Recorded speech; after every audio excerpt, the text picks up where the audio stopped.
Good morning, everyone. So today we are doing Unit 10, Lesson 5, Discover a Formula for Area. So this is something that we kind of already figured out together in the previous activities, that we're going to actually go over that formula today and what it looks like. But before we get to there, I know that yesterday during our office hours, there are some questions about which unit of measurement you should use when finding the surface area of a certain item. So I want to go through a few examples today. So number one, make sure you're doing this with me, so have your pencil ready. The first thing is I want you to find the surface area of the refrigerator, and you are going to circle whether it's closer to 6 feet or 6 meters squared. Okay, so the surface area of a refrigerator, that height, would you measure in feet or would you measure that area in square meters? The next one is the TV. I know all TVs are different, but one of these makes more sense than the other. Would you measure it by inches, square inches, 48 square inches, or 48 square centimeters? And then the last one is a shoebox. Would that shoebox have an area closer to 1 foot squared or 1 square centimeter? So think about that for a second and then pause here if you need more time. So for the refrigerator, the best answer would be 6 square feet. Meters would be a lot larger. Meters would be more if you were measuring the whole entire wall of your kitchen, not just the refrigerator. And the TV, if you wanted to find out how much surface area that would take up, you would want to use 48 square inches rather than 48 square centimeters. Okay. We know that there are 12 inches in 1 foot.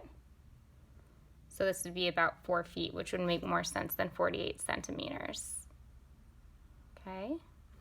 And then the shoebox, is it 1 square foot or 1 square centimeter? If it was 1 square centimeter, that would be a very, very tiny shoebox. It would look just like this. So we know that 1 square foot, that means 1 foot on all sides. That means 48 inches on all sides. That means 6 feet on all sides for the refrigerator. Okay, so today your objective is, today we'll discover the relationship between the length and width of a rectangle to find the area.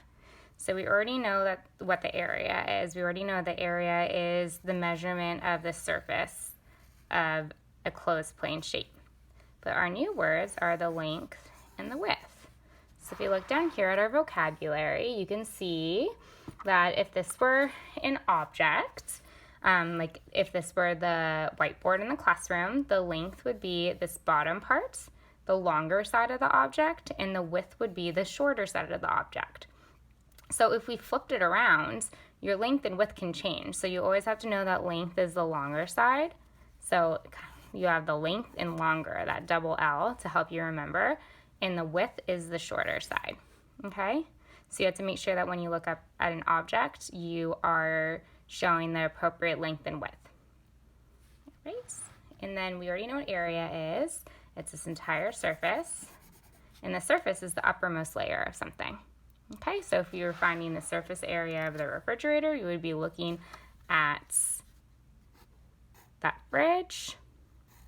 And in this case, this would be the length because that's the longer side, and this would be the width because that's the shorter side. Okay? And you would be trying to find out how much surface area this takes up. All right, so moving on to the input. It wants us, this is fun, to draw 3 different sized rectangles on the grids. And what we're going to do is figure out what the length is, the width is, and then what the area is all together. And this whole time when you're thinking, I want you to think about, or when we're working, I want you to think about the relationship between the length and the width. How does that work together in order to find our area? How do these 3 things all go together? So let's start with A. So it doesn't matter what it looks like, it's just the 3 have to be different.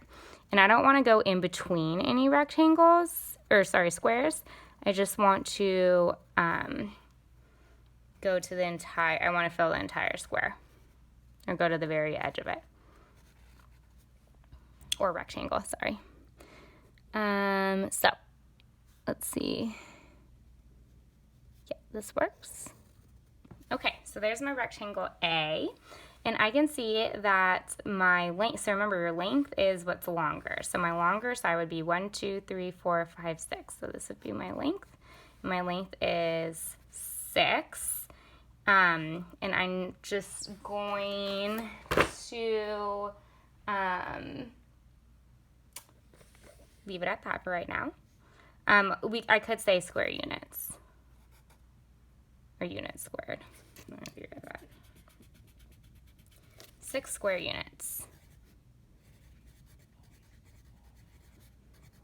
Okay.